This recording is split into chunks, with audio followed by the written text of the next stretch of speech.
Arrnott. I work as a singer-songwriter and I perform with DJs. I also do freelance fashion styling, write a blog, and I design bags and jewelry.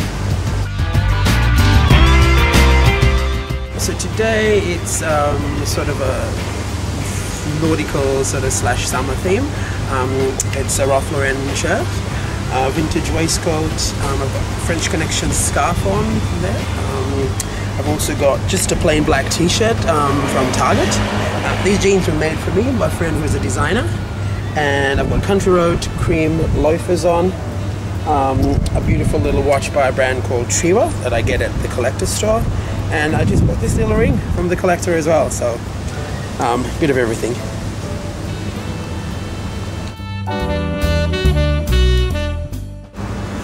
I think fashion's definitely an interpretation of what you're feeling at that moment.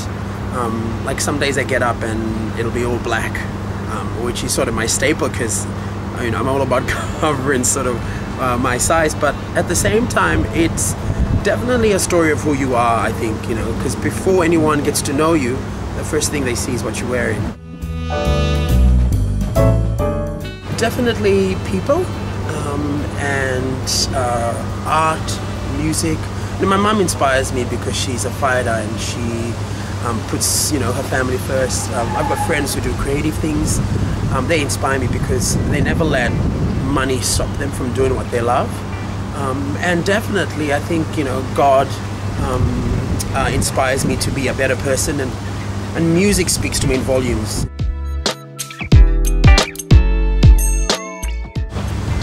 It's almost like music cannot survive without fashion, and fashion cannot be there without music, and they sort of counter-inspire each other.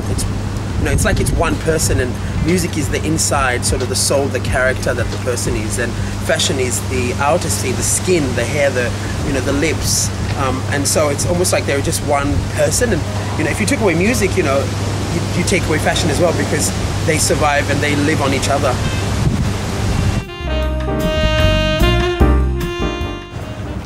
There's a lot. Just recently, Alexander McQueen, just because his brain was so creative. From the past, musicians like Jimi Hendrix. I loved actors, actresses, Audrey Hepburn, but also people on the street that aren't afraid to be who they are. Because I get scared sometimes of what people might think of me, because I'm a bigger size person. I can be sort of quite boxed in, and that always inspires me to not be afraid, and to express who I am, always. When I was in high school, silk sort of printed shirts were sort of in. I had a bit of a range of them, that I would rotate. I thought they were so cool, and looking back now, I just think, Lord help us, what was I thinking?